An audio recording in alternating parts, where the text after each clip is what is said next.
Welcome to the ASTRO e-learning weekly podcast, a weekly educational series focused on helping learners identify knowledge gaps and stay up to date with the latest in new drug developments, cancer treatments, and patient care approaches.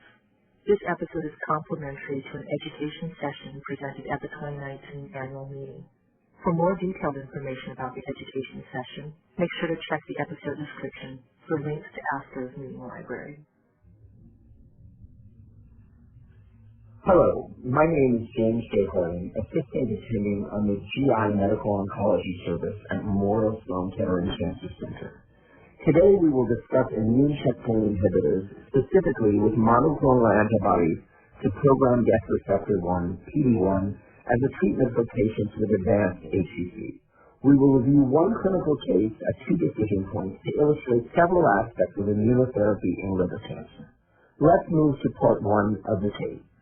Mr. M is a 65-year-old man with a history of chronic hepatitis C, cirrhosis with Child's PA liver function, and a recent histologic diagnosis of HCC to the portal vein, lymph nodes, and lung. He received sorafenib at 400 milligrams orally twice a day as a frontline treatment. Mr. M experienced a variety of treatment-related adverse events, including fatigue, diarrhea, rash, and hand-foot syndrome. Sorafenib dose reduction and treatment interruptions were required over the first several weeks on treatment, but ultimately the patient was able to tolerate 400 milligrams daily. After 8 weeks of treatment, the patient remained active with an excellent ECOG performance status and stable liver function. Alpha-fetoprotein was noted to be less than 400 nanograms per deciliter. A CT 3-phase liver with chest and pelvis showed marked growth of all tumors. This case illustrates failure of frontline sorafenib treatment in an advanced HCC patient. The key question is now, what treatment should be considered in the second-line setting after failure or intolerance to sorafenib? The landscape of treatment for HCC is rapidly evolving, and there are now several FDA-approved systemic therapies that would certainly be reasonable choices at this point. We can divide second-line treatment into three categories: multi-targeted TKIs, monoclonal antitherapy targeting VEGF receptor 2, and immunotherapy with monoclonal antibodies to PD-1. Second-line TKIs include regorafenib and cabozantinib. Regorafenib demonstrated an overall survival advantage over placebo on the randomized double-blind phase 3 study RESOURCE. Likewise, cabozantinib showed an overall survival advantage over best supportive care on the randomized double-blind phase 3 study Celestial. Both studies showed that each agent had superior secondary endpoints when compared to placebo, such as objective response rate and progression-free survival. Adverse events for these agents are those typically observed for multi-targeted TKIs. Ramucirumab, a monoclonal antibody to VEGF-R2, has also been FDA approved based on a randomized double-blind placebo-controlled phase 3 study, REACH-2.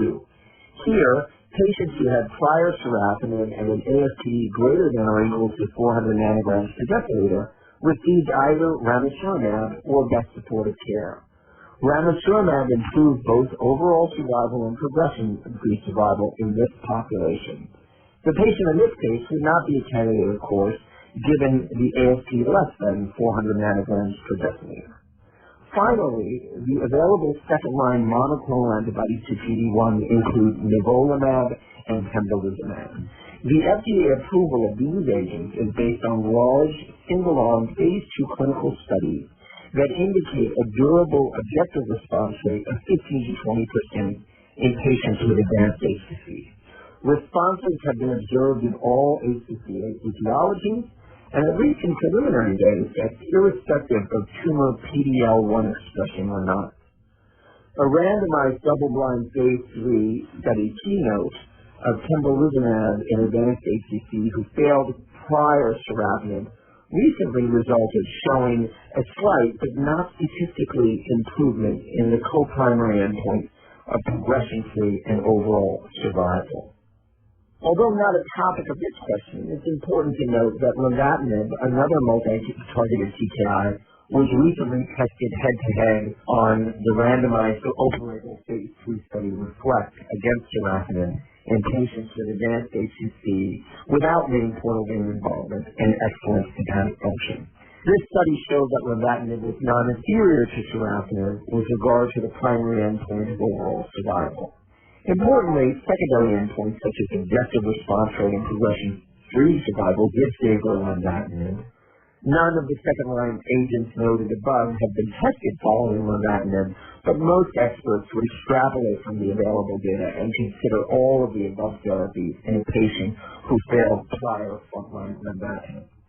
In my practice, for second-line treatment decisions after failure of a frontline TKI, I try to balance potential toxicities, relative contraindications to either TKIs or immunotherapy, and patient preference when selecting a treatment. I also do consider available clinical trials. So let's move to part 2 of the case. You will review the results of the restaging scan with Mr. M, as well as potential standard of care options in the second line. You and the patient select an anti-PD-1 therapy as a second line treatment. After 8 weeks on treatment, cross-sectional imaging demonstrates a modest reduction in tumor burden. You continue treatment, and at 16 weeks, repeat cross-sectional imaging shows further shrinkage of tumor. Around this time, the patient presents to clinic with watery diarrhea, occurring approximately 8 to 10 times per day for 3 days, with associated mild abdominal discomfort. He denies recent antibodies use, sick contacts, or travel. Physical examination and laboratories are unremarkable. This portion of the case illustrates an advanced HCC patient with responding disease to immunotherapy. The key questions here are what are the potential side effects associated with immunotherapy, and how do we manage those side effects? Immune-related adverse events are observed with anti-PD-1 therapy and may require aggressive and prompt medical management. Events reported on the initial studies of nivolumab and pembrolizumab in HCC include rash, pruritus, transaminitis, asymptomatic increase in amyloid and lipase, autoimmune hepatitis, endocrinopathies, colitis, and nephritis.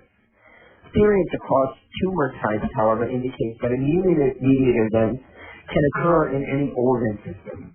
In general, such events are delayed, occurring several weeks to months following treatment with immunotherapy. For moderate to severe events, management includes cessation of immunotherapy, institution of systemic corticosteroids, followed by a slow taper, and in some instances, a specialty consultation. For steroid refractory immune-related events, additional immunosuppressive agents may be required. In those cases with prompt reversal of immune-related adverse events, it is possible to resume immunotherapy without recurrence of the immune-mediated event. So in this case, what is the diagnosis and what would you do? In this case, I consider the most likely diagnosis to be immune-mediated colitis. I immediately stopped immunotherapy, arranged for stool pathogen analysis, and began corticosteroids. Within 24 hours, he had improvement in his symptoms. I did consider a colonoscopy and a GI consultation, but given the patient's history and response to steroids, I opted to taper steroids over the next 4 to 6 weeks, and he had no recurrence of his symptoms. Restaging at that time showed the cancer remained stable and in control. I opted not to resume immunotherapy, and the patient continues to respond off treatment without recurrent toxicity. Currently, active investigations include combination immunotherapy with other immune checkpoint inhibitors, such as those targeting CTLA-4, with tyrosine kinase inhibitors, with monoclonal antibodies to VEGF receptor, and with regional therapies. Biomarker research with an aim at selecting patients who are apt to benefit is quite active, and though several biomarkers have been proposed, none are yet in routine clinical use.